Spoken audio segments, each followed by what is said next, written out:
Are you an aspiring firefighter who is looking for a firefighter study guide on human relations? If so, this video is for you. I had someone contact me today to ask me about the human relations study guide, and I wanted to create this video for that person to help them understand that they're not alone in their situation and to give them a better idea of what the study guide is about and how it can assist them in practicing for the OFAI Stage 1 FACT test. Okay, so the person wrote me and he said, I wrote the OFAI Stage 1 Aptitude test today.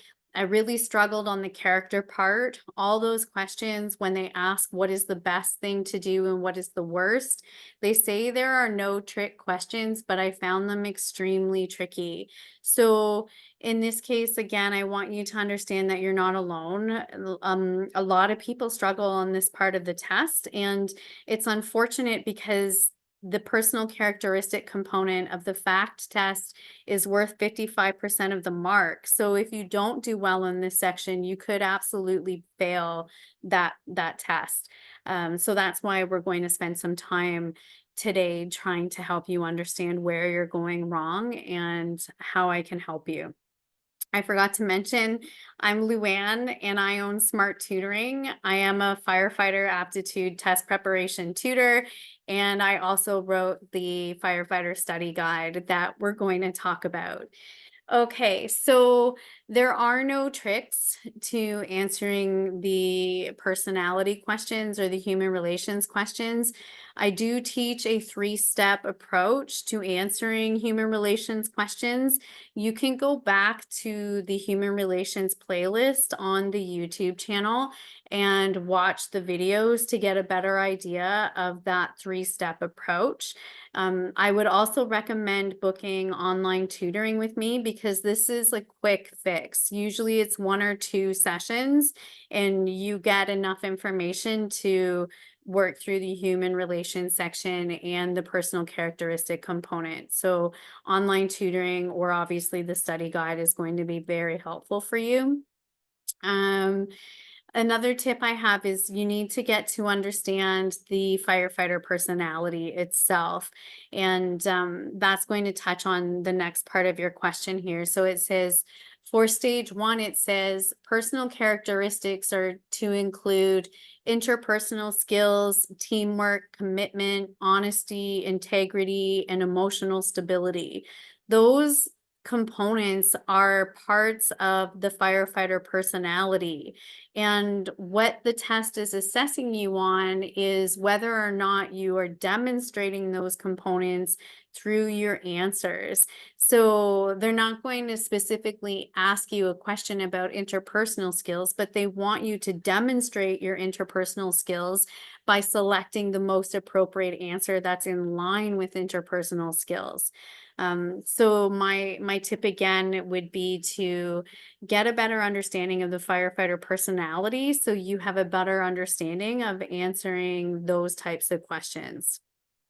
The question, the person continued on to say, I was just looking around your site and saw the booklet on human relations.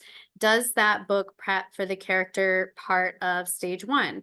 The answer is absolutely it does. The book was written to cover the human relations section on the CPS test, the NFST test, and the FACT test, which is what you're writing for OFAI Stage 1. It also covers confidence questions for the OS test. And I would also say that the information could easily be transferred over to the FireTEAM test, even though you're not writing a written test. The approach and the understanding of the personality is the same. So you could use this book for all of the components of human relations and personality testing across any test in Canada. Okay, so what we're going to do is I'm going to take you through the study guide now, and that way you have a better understanding of what's inside and how it's laid out and I will give you some tips as we go along. So feel free to pull out a pen and paper, and that way you're learning while we do this. Okay, so we're going to review the Smart Tutoring Canadian Firefighter Aptitude Test Preparation Study Guide, particularly the Human Relations Guide. And if you do have the book, I recommend the reader's notes. I wrote them specifically for you because it gives you a roadmap on how to use the book. So if you have the study guides, do make sure that you read the reader's notes and read the beginning of the book, because it gives you all the information you need to answer the questions that are in the book. Okay, so I'll go through that with you. It says how to use this book. It's recommended to read and understand the explanation pages at the beginning of the study guide first. The steps involved in how to answer the different types of human relations questions and personality inventory questions are explained in these pages. Success builds upon knowing and applying these principles. Now, when I wrote this book and did research, I found that one, there wasn't a lot of human relation questions in the books on the market. And I think that's because it's not something that can be easily studied, but it is something that's easily understood. And when I did find HR questions, I found that the explanations in terms of how to answer the questions were in the back. And as a teacher and as a learner, that's not something that I liked. I would rather be given the information up front and how to do something so I can do it, as opposed to answering a question and getting it wrong and then looking at the back of the book. Like, you know what I mean? It's just a more positive and proactive approach. So in my book, I change that around. All the information you need is up front. If you read it and you understand it, you should have no problems getting the answers to the questions. And if you do get a question wrong, there is specific explanations at the back for the questions that you get wrong. So I just wanted to point that out because I want you to learn, and I want you to make progress quickly. Okay, so the second paragraph talks about time, and I can't stress this enough. The majority of firefighters I work with are underprepared, and it's not that they can't pass the aptitude test, it's that they don't give themselves enough time to prepare for the aptitude test. So you need time here to, in this case, you're going to have to remember the different approaches to each of the different questions. You're going to have to remember how to identify them. And then you need to keep in mind the personal characteristics of the firefighter. So when you do answer these types of questions, it comes second nature to you. So do give yourself enough time to prepare for the entire test. That's probably an excellent tip for everyone. Like I said, the majority of firefighters I work with are just, they don't give themselves enough time. 2 weeks is not enough time, okay? You should be studying at least 2 to 3 months out, especially if you have a math problem. We'll talk more about math later.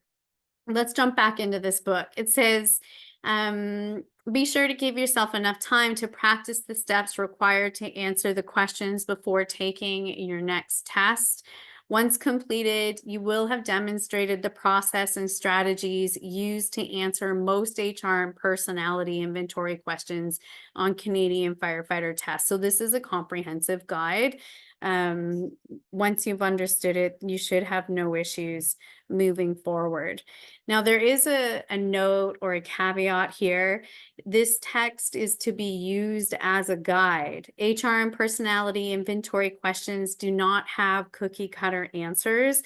As times change, so too will the workplace environment. As a firefighter recruit, it would be helpful for you to discuss any questions you have about human relations with professional firefighters who work for the cities in which you are applying.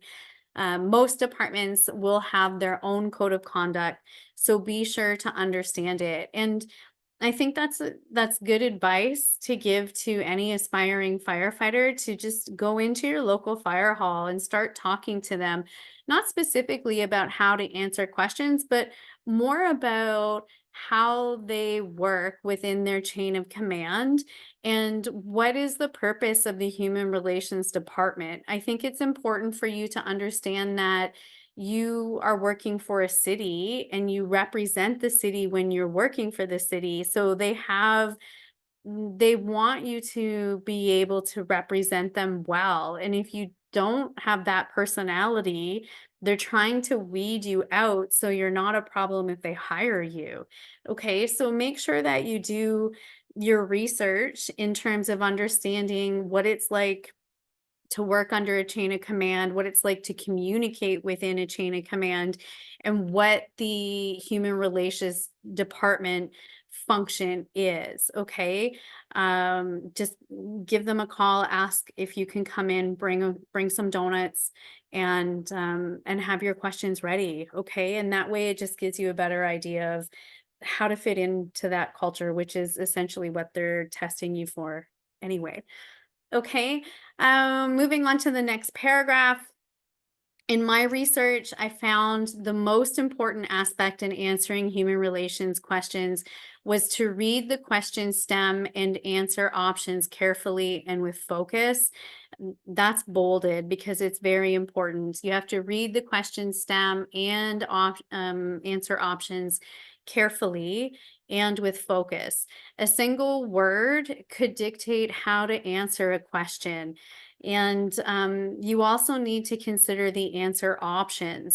In multiple choice tests, you have to choose the best option of those that are presented. So a correct answer is absolutely dependent on the information provided, and you are not to go outside of that whatsoever. And I think that a lot of times people go wrong because they do overthink the human relations questions. Um, they start to add information in and they say, well, what if this happens or this could happen? That's not what they're testing you on. They are giving you information and you are to make a decision on that information alone. So please keep that in mind moving forward, that you are to only use the information provided to make your decision. Okay. And then the last section talks about evaluating. So as with other multiple choice tests, it is recommended to stick with your first answer.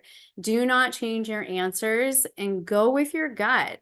An answer sheet is provided at the back of the study guide for you to copy and use in conjunction with the questions. And that's because I want you to practice transferring your answers over onto paper as what you would do in a written test like the CPS test, for example. And as I said before, the answers and explanations are at the back of the book for you to use as well. Okay, so the last point there is don't change your answers on a multiple choice test. Generally speaking, if you do, the answer that you change is the right one. That's why we say don't do it. Okay. All right, now we're going to get into the book itself. It's copywritten material, obviously, so a lot of the content is blacked out, but I'll go through it with you verbally. The first section talks about human relations questions, and there are three different types of human relation questions. There's judgment questions, emergency situation questions, and interpersonal questions. Those are going to be mixed on the aptitude test. So the very first thing you need to do is read the question and then identify what type of question are they asking you, because each of those questions has a different approach to answering them. So you need to be able to identify the questions you're being asked in order to take a strategic approach to answering them. So that's what we cover first in terms of what are they, and then we walk through how to answer judgment questions. And like I said, there's a very easy 3-step approach that I teach in Smart Tutoring, and obviously it's in the study guide that I wrote as well. And then once we go through that, I give you examples. Now, the majority of the questions, not all of them, but the majority of the questions are set up in a similar structure to the FACT test and the NFST test. And the reason why I did that is because those tests will ask you questions on the most appropriate action to take and the least appropriate action to take. The CPS test and the FireTEAM test generally ask about the most appropriate action or what is the best response to take. So I structured them towards the FPSI testing to expand your ability to answer those types of questions. So the most appropriate responses are going to be more in line with all of the tests, and the least appropriate responses will be more in line with the FACT test and the NFST test. I'll read the question just to give you an example of how similar they are to what you're going to see on Canadian tests. I think that is incredibly important. There's no sense in spending time on questions that you won't see, as far as I'm concerned. So it was important to me to ensure that the questions you're using are, in fact, what you're going to see in the closest way I could possibly get them. Okay, so the example is on scene at a structure fire. Your captain gives you an order which you feel is below your ability and level of experience. What is the most appropriate action to take? And then it outlines the process in terms of how you're going to get to that answer.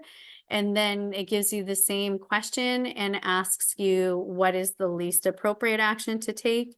Again, it outlines the approach to answering the question and how you're going to get to that answer. Next up, we have emergency situation questions.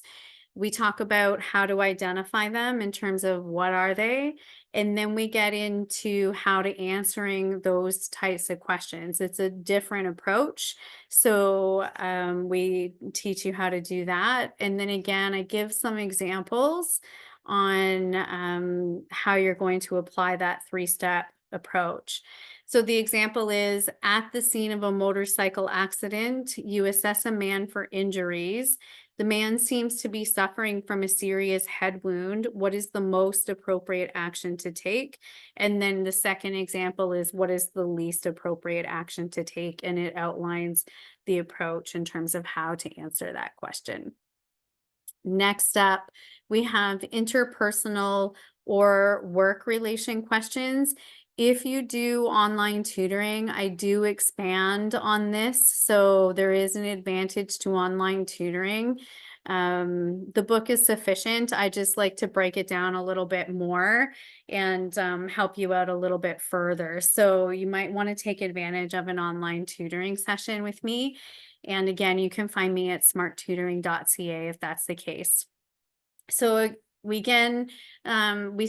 start at the top and we start to identify what are interpersonal questions and how are we going to answer them. It's a totally different approach from answering judgment questions or emergency questions. So we go through that. And then just like last time, we give you an example. And the example is you and a firefighter who has more seniority are assigned to a maintenance task. While completing the task, the firefighter performs an action that goes against what you learned in training. What is the most appropriate response to take? What is the least appropriate response to take? Okay, that covers all of the human relation questions that are on the aptitude tests. The next section of the study guide focuses on scenario-based confidence questions. So we're getting into the firefighter personality, and these questions are the types of questions you will find on the OS test. And so we start to identify what they are. And in general, it says on a test, recruits may be asked a series of questions that relate to the decisions and actions they would take given a specific scenario. So they're going to give you a scenario. They're going to give you a list of actions that you could do. You have to rank them, and then they ask you how you feel about them afterwards. You're going to be asked to rank your confidence in the decisions you make, given a variety of statements, and generally they use a 1 to 9 scale. These questions are very much personality based, and thus they are different to prepare for in advance. So it's not something you can study, it's more like something you need to understand and apply. And once you understand the firefighter personality and what they're looking for and then how to use the scale in relation to the firefighter personality, it starts to click. It makes sense. Okay.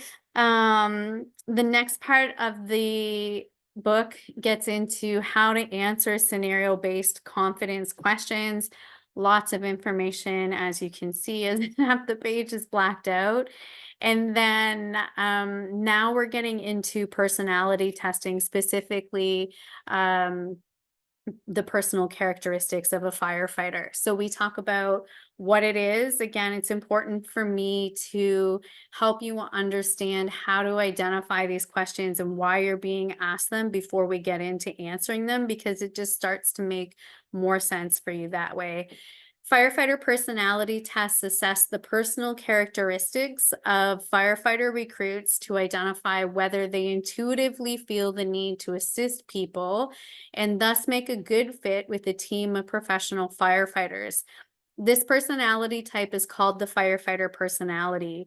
So again, you have to remember that when you're a firefighter, you're working for a city and representing a city, and you're working with a group of people under stressful situations for long periods of time, right? 24 hours. So they want to make sure that you can work together and work well while representing them. And that is one of the reasons why you're being asked the HR questions and the personality testing questions, because if you don't fit, like if you're not a good fit, they would rather weed you out through this type of an assessment than hire you and have a hard time getting rid of you. That's the truth. So that's why they're asking you these types of questions. Are you going to be a good fit or not? Okay, so then again, we talk about how to answer personality test questions, get into that. And then at the end here, I offer some general tips to answer both human relation questions and personality questions. So I'll go through those with you. I think a lot of these I've already covered, but in general, do not assume information in a question. Okay, so don't overthink the situation. Don't add information into the situation. Don't say, what if this happens? Or if I did this, this could happen. Okay, none of that applies.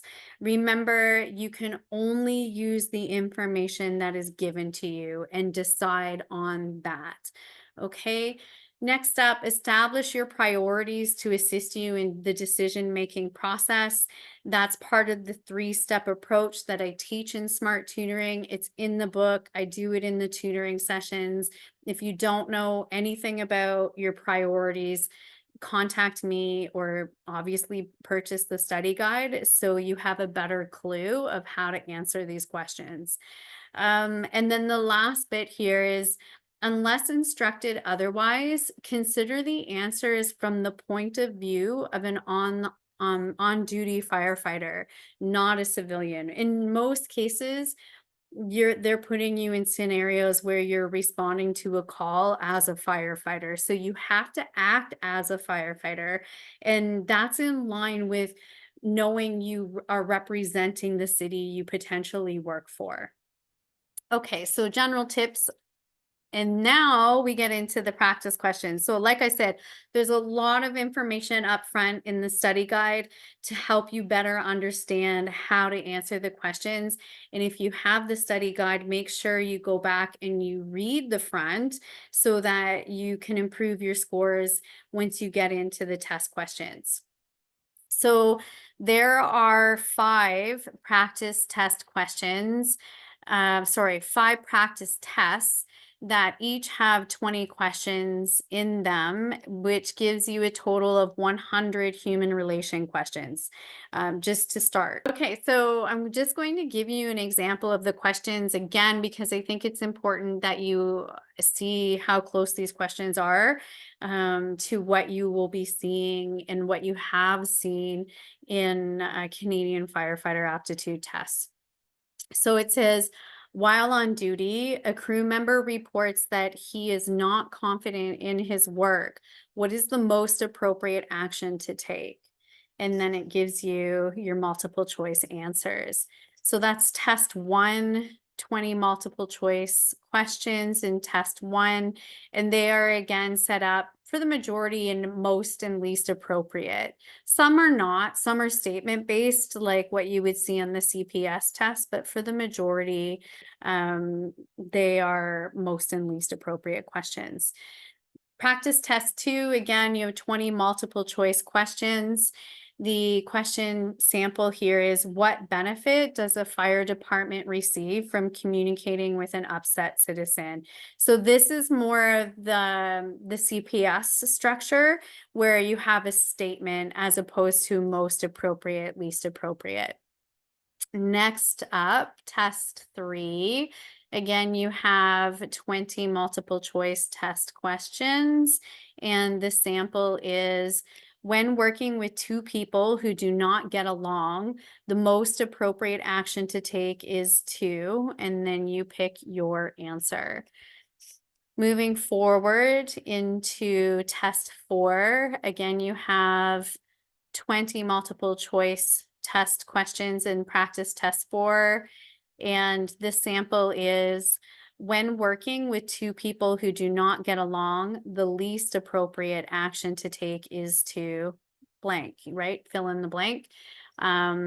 Or select the right answer. These questions actually might be familiar to some of you if you are on my firefighter aptitude test mailing list.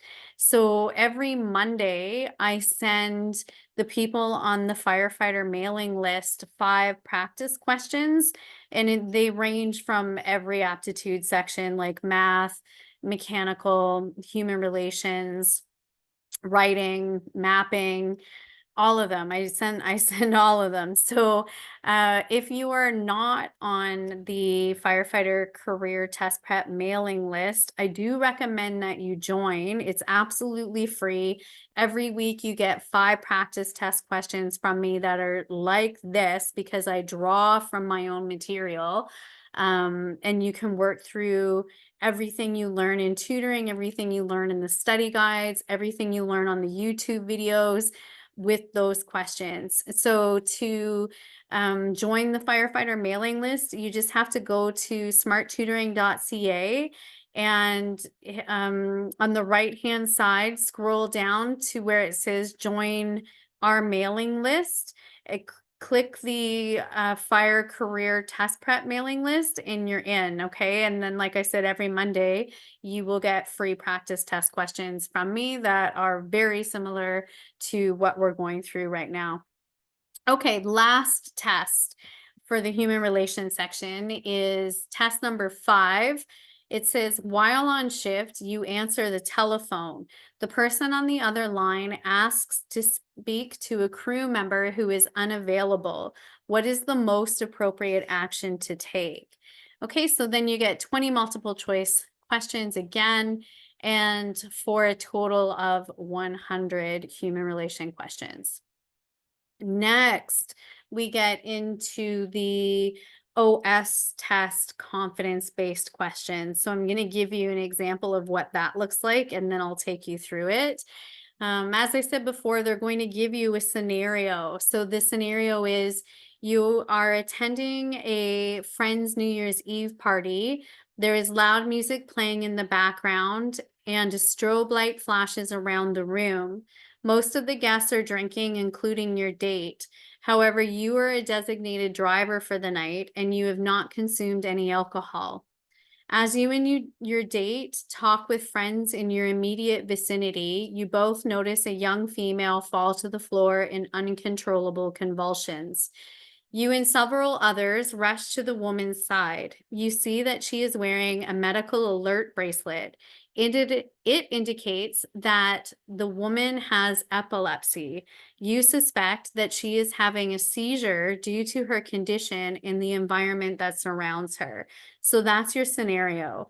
Now, the blacked out information are actions and decisions you could make in relation to that situation. And then you are asked to decide what you would do first, second, third, and what decision or action you are least likely to do. So, again, this is relevant to the OS test, the confidence questions on the OS test.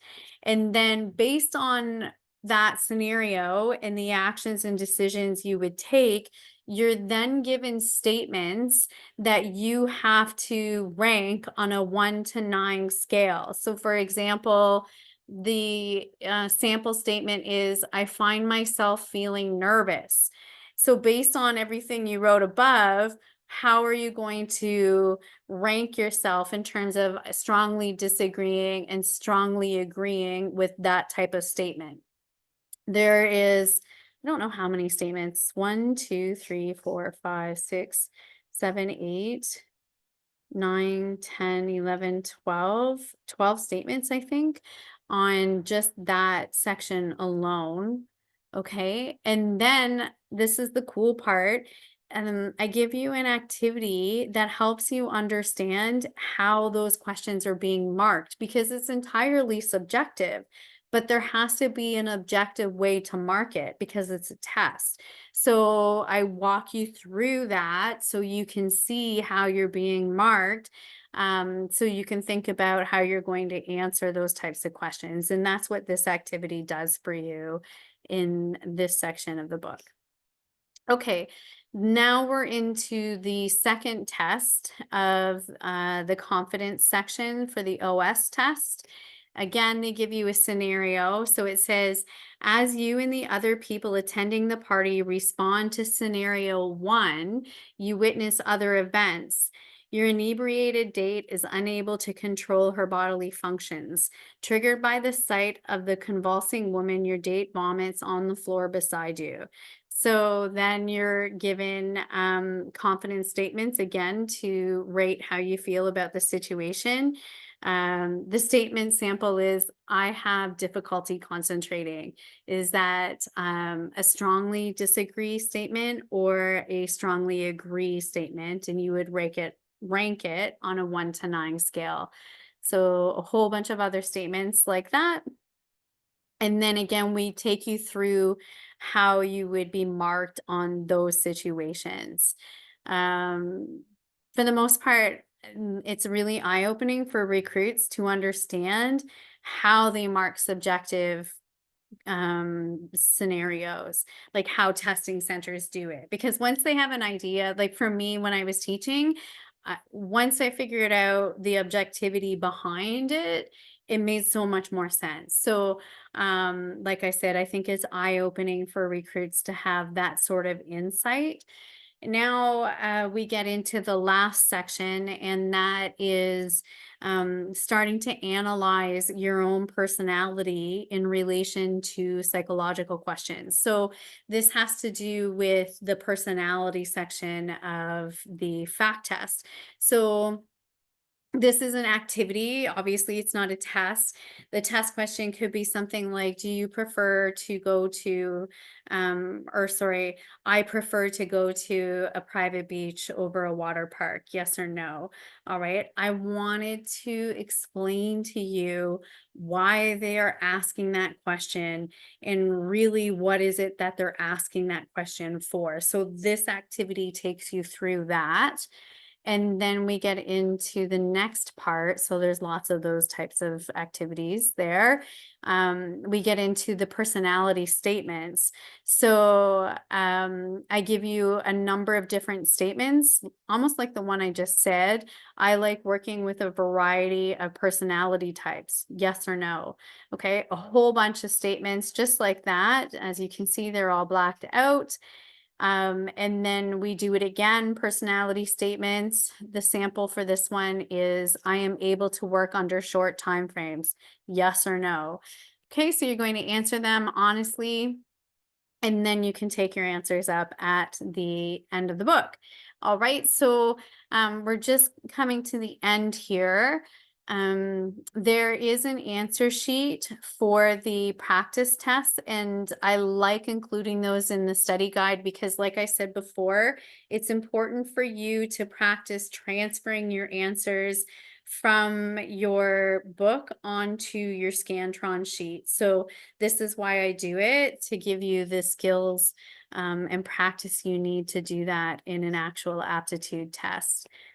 So lots of answer sheets for you to use. And then, as I said, there are answers with explanations as to why the answers are correct.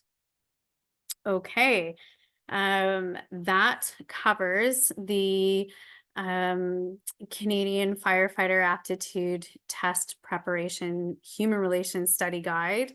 If you want the book, you can go to smarttutoring.ca/shop to pick that book up. If you want to work with me, you can contact me at smarttutoring.ca. I would be happy to go through human relations questions, personality questions, and confidence-based questions with you.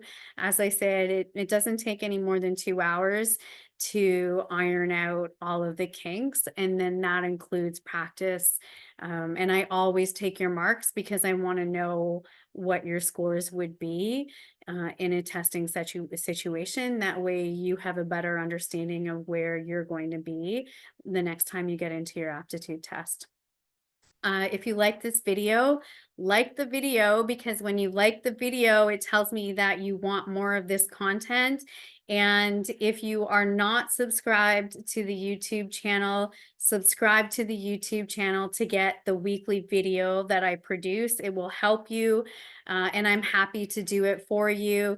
And like I said before, most importantly, subscribe to the Firefighter Career Test Prep mailing list to get free practice test questions from me.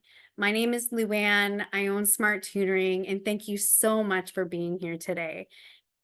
And thank you for that question. I won't say your name, but I just want you to know that this video is for you.